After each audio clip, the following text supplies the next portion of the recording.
मौला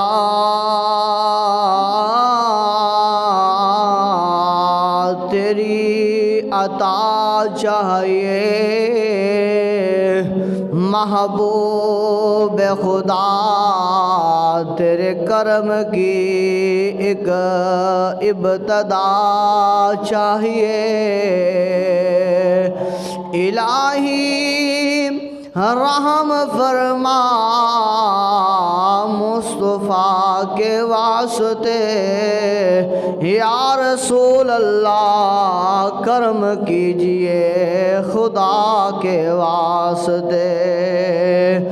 मुश्किल हल हो शाह मुश्किल कुशा के वास्ते, इलाही हम खैर की आस लेकर बैठे हैं, खैरात चाहिए मुस्तफ़ा के वास्ते।